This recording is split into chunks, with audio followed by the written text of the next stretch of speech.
Hey, hi, hello. Welcome to Diana Emerson Today. We are listening to Watching the Detectives, NYPD.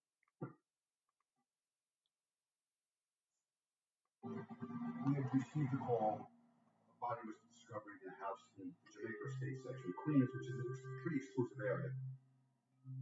The area is beautiful, the house is worth a lot of money, and the people that live there are respectable people. The victim in this case happened to be a teacher. The mother, not being able to reach him, had decided to take a ride to the house. When she got there, she discovered that the side door of the house was wide open. Dennis! Hello? Dennis! Went down the hallway and discovered her son in his bathtub, which was full of water. He's been sitting there for a couple of days. The uniform responds.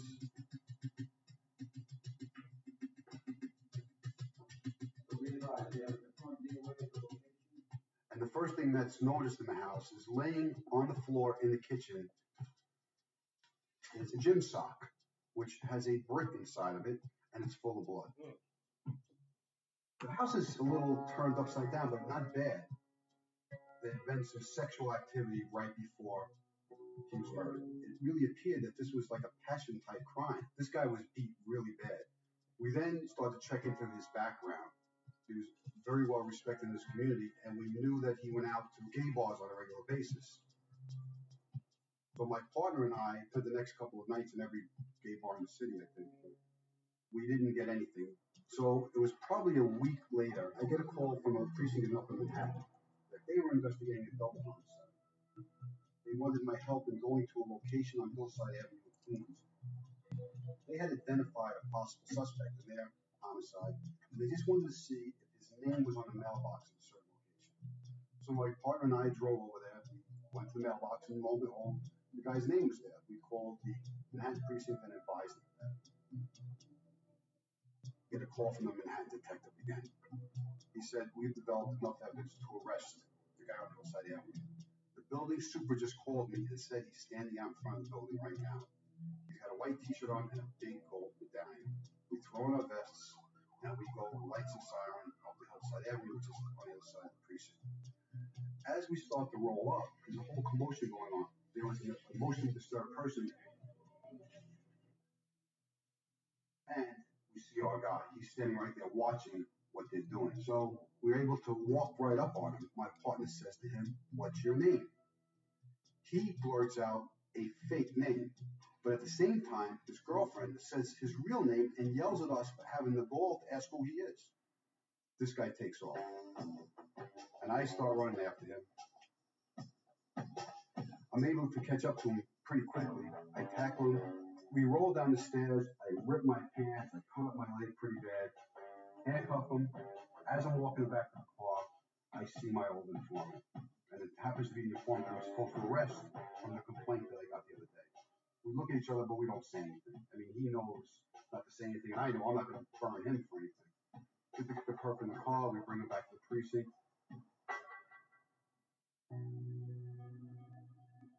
When I come back to work on the next set of shifts, I have to go arrest my old informant.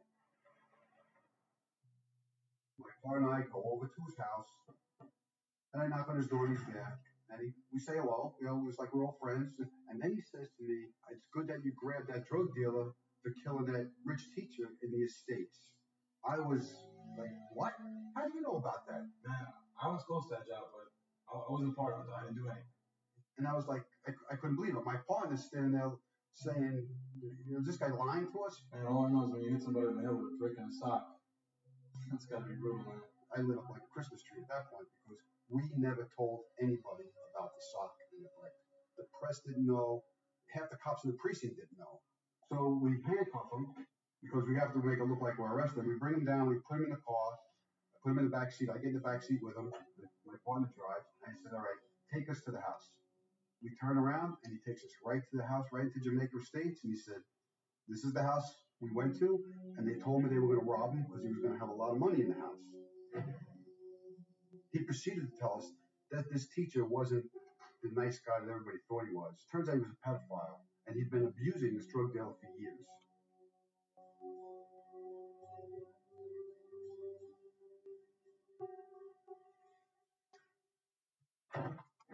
The drug dealer assumed that I knew that he did the homicide. So when he got to the precinct in Manhattan, he was allowed to use the phone. He called his girlfriend and said, listen, they know that I was involved in this homicide. The stuff that we stole is in a certain location in Queens.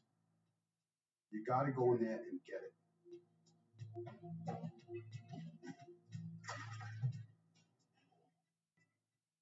We get an arrest warrant to bring her in just for the burglary. We bring her back to the precinct, and she really believes that all we're dealing with is this burglary. She was a bitch. I mean, she was nasty. She wouldn't talk to us. All she wanted was her brother. Our brother was part of our homicide, and we didn't know where he was. She says he's out in Port Jefferson, Long Island, staying at a relative's house. My partner and I drive out to Port Jefferson. He's very apprehensive, and we tell him the reason we're there is because his sister's been arrested, and she wants to speak to him. I said, do you want to come back with us? And he goes, that's all you want is for me to go talk to my sister? I said, no, that's what your sister wants. If we would have arrested him and he lawyered up right then and there, we would have had nothing. So he gets in the back seat, my partner and I in the front seat, which protocol, if you arrest somebody, you're supposed to sit in the back seat with him. But we wanted him to feel completely at ease. We start to drive to Queens, and when we stopped the gas, he said, are you sure that I'm not under arrest? And we're like, no, you want to leave? Leave.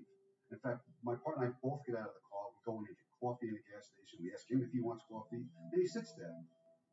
We get him in the precinct, and after about 2 hours, he finally just broke down and started crying. Just get out of here, that's all. He had no intention of getting involved.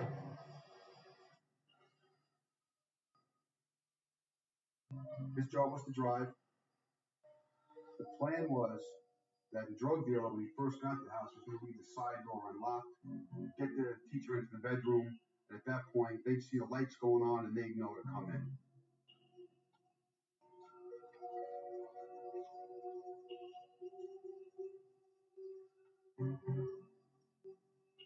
Two guys then walk in. As soon as they get in the kitchen, the teacher, who had forgotten something in the kitchen, confronts them.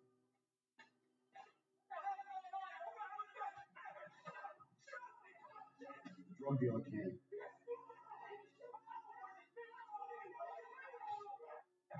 Picked up a brick, put it in the socket, and started swinging.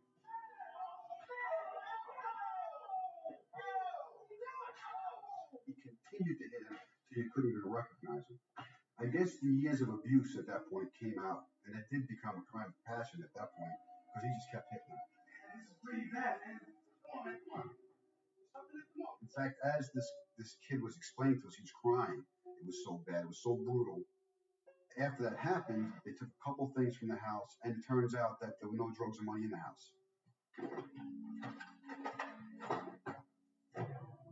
I called a detective in Manhattan, and he confirms that this drug dealer made a confession, and there are two homicides. And I explained to him about our homicide. When we're starting to wrap it up, he just thanks us. He just thanks us because all he wanted to do was tell somebody about this. In fact, he had agreed to testify against the drug dealer. I think he was given 10 years in jail. The drug dealer is to this day still in jail. He got life on the two homicides in Manhattan and got life on the homicide in Queens. He's never come out.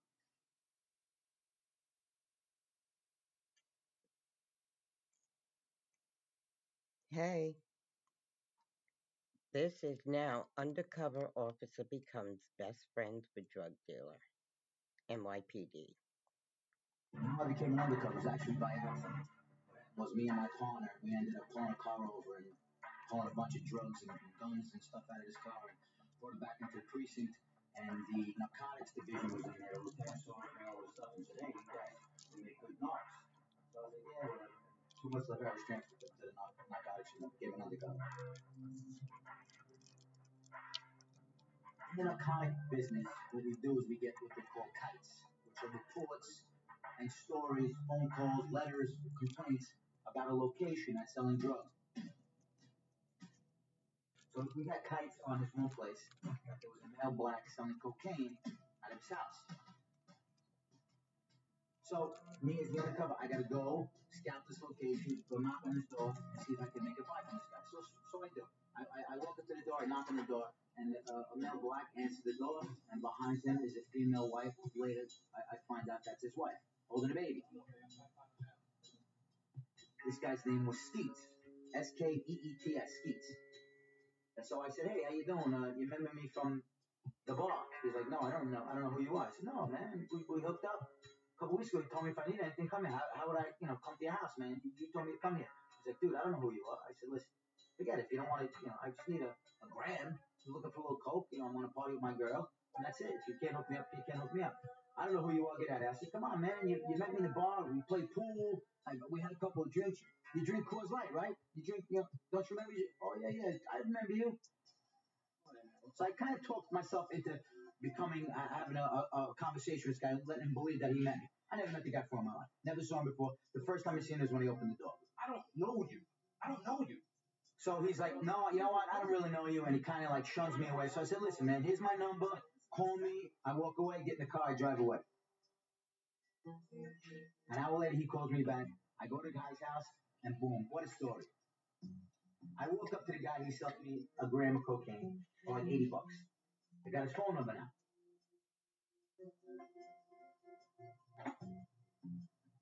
I call him back the next couple of days. Hey, man, dude, that stuff was fantastic. Can you hook me up again?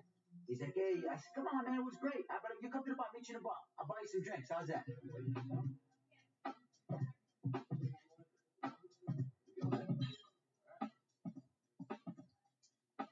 So I've become friends. I go to his house, buy him again. Meet his wife, invites me in, coffee, cakes, making me like, a sandwich. It was unbelievable. Very nice woman, by the way. Me and him become buddies. Every week I go to this guy's house. Buy a gram, buy 2 grams, buy 3 grams. Now I start hanging, hey man, let's go to the bar, have a couple of beers. I want to see his friends, I want to meet his friends. So I meet his friends. He's introducing me to his cousins, his family, his buddies, all of his guys. So then I start buying bigger weight. I start buying, quarter ounces, which is the more the weight you buy, the higher the crime cost. So at one point it becomes an A1 felony. So I continue to buy this guy. I continue to have established a very, very great relationship. We're going to lunch. We're going at 3 o'clock in the morning. We're sitting in diners having souvlaki platters. The guy is actually, this sounds crazy to say, but he actually was a nice guy. And it was dominant. The guy was dominant rocks, but he ended up being a nice guy. And I'm like this guy's best friend. He thinks I am, like, as my grandma would say, the bee's knees. He is loving me. We had such a relationship going that literally the guy thought I was his best friend. I'm hanging out with him. And my boss says, Maz, we gotta do something. We gotta get to this guy. It's 6 months I'm dealing with this guy now, and I can't get to his guys. So now I gotta tell him, I gotta come clean with him and tell him, listen, Skeets, I'm a cop.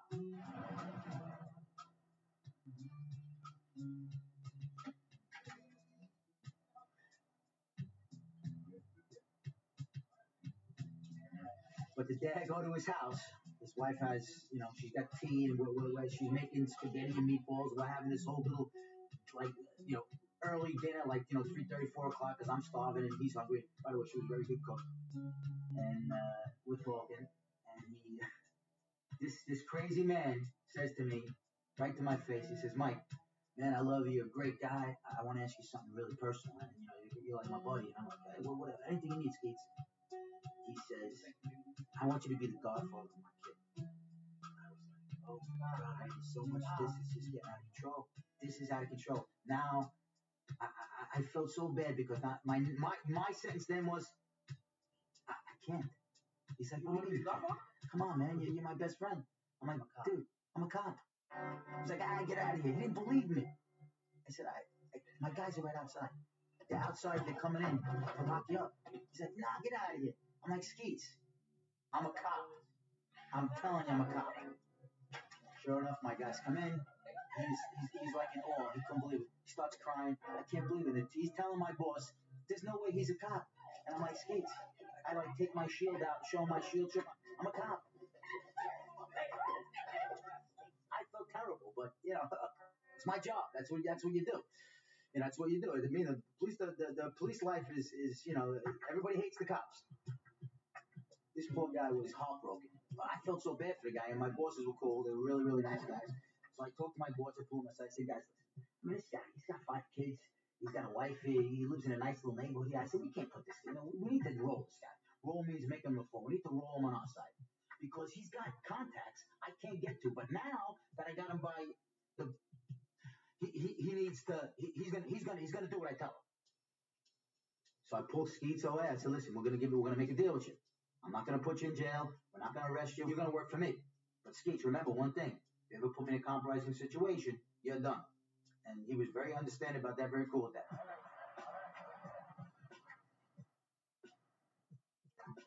So he introduced me to a bunch of his buddies. A couple months transpired. I met bigger bars from these guys, boom, boom. So now I may have to hang out all the time. He's got to take me to the bars. He's got to take me to all his places. Take me to barbecues. For another, I would say, probably 5 or 6 weeks, we were just hanging out and buying drugs from these guys. But now I'm in the room. I'm making the deals with them. I'm giving the money. I'm meeting the big guys. So now we're going to bar. I'm going to buy a couple of houses, which was an A1 felony buy for these guys. Skeets brings me in.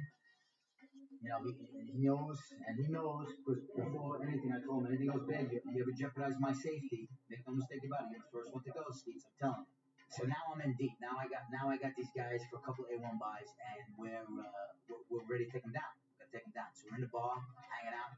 I got my bud, drinking my bud, hanging out, smoking the cigarettes. We're doing everything. The team comes in, ran ready. They knock everybody down, take everybody. They get the coke, they get the guns, they get everything. We put everyone on the ground, including me. I'm on the ground, boom, they collar us, they handcuff us, and they take me in. I can't not be locked up with these guys. I got to be locked up because all these other guys, besides Skeets, got to know that I'm not a cop. So they lock me up, they lock all the other guys up, they take us into the cells, they put us all in the cells.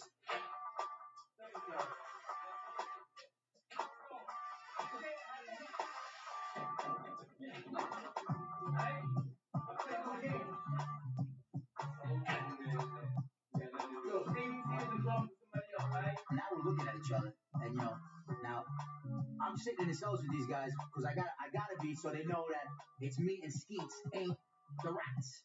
So now the argument starts. Don't say nothing. When you get out of here, you get dealt with. That's all I have to say. No.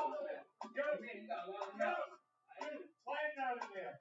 You see, I want phone call. Now you guys set me up, because I'm both myself. And Skeets crying, I can't believe I'm locked up. Meanwhile, these guys are going to jail anyway. And they take one guy out, the process, another guy out the process, and I had to be in there for a while, until they come and get me out, and then and then it's pretty much finished. And these guys all plead anyway. Once you get them with drugs and an undercover buy, they all plead. There's no trials anymore. In narcotics, very rarely are there trials. When an undercover makes a buy, these people plead. I'll take 15 years instead of going to jail for life. So we actually took this. It was a good bust. It was a good amount of drugs and a good thing. And Skeets never went to jail. So undercover is, they're active. They have nothing to lose, and I have a lot to lose. Very scary thing to be on. Just walk into a place, knock on the door, and say, hey, can I get 5 kilos of heroin or whatever? And they'd be, who the hell are you? So it was interesting.